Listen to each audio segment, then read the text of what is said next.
All right, I'm talking to you, journalists, politicians, educators, entertainers, athletes. Since you're all constantly lecturing the rest of us on what we should think and how we should behave, I have a simple question for you. In this cup is a piece of paper on which I have written the name of a person or a company or a book or a religion that has been accused of sexualizing children. I'm not going to tell you the name in the cup yet. I'm just going to ask you, before I tell you the name, do you condemn this person or company or book or religion for sexualizing children? What's that? You can't answer until I tell you the name? Why is that?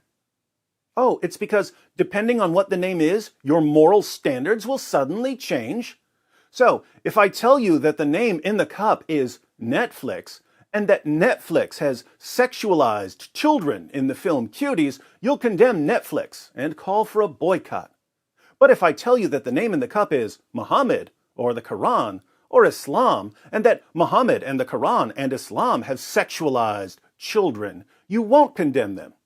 Instead, you'll condemn anyone who so much as questions Muhammad and the Quran and Islam for sexualizing children. Oh, you don't think that Islam sexualizes children? Let's read Sahih al-Bukhari 5133.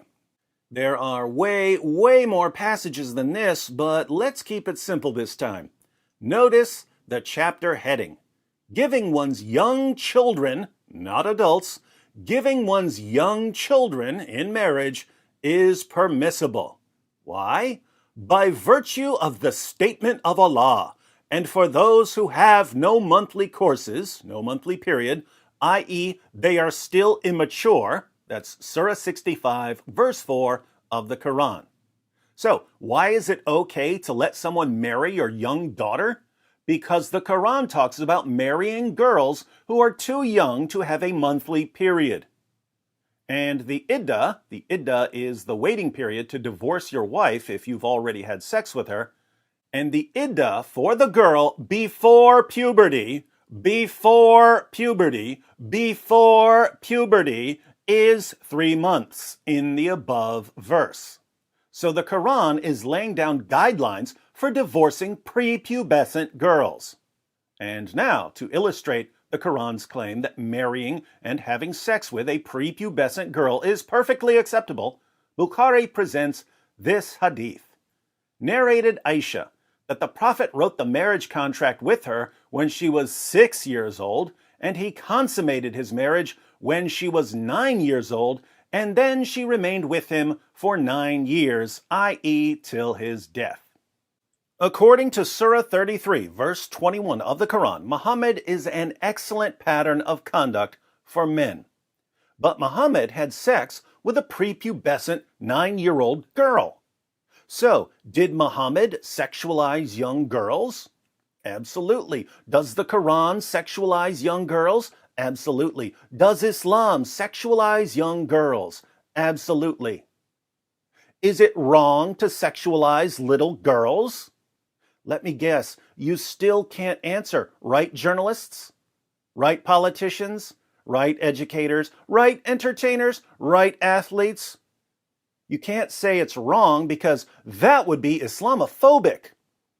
You can't say it's right because you'd be promoting pedophilia. So, you stay quiet. No, actually you don't. You condemn the people who condemn the ideology that sexualizes children. But when Netflix sexualizes 11-year-old girls who, let's face it, by Islamic standards, are practically senior citizens, suddenly your moral compasses start working again. Why does anyone ever bother to listen to you, you giant steaming pile of hypocrites and cowards? You want to know who's responsible for sexualizing children? It's the journalists and the politicians and the educators and the entertainers and the athletes who protect ideologies that sexualize children. That's right. It's you.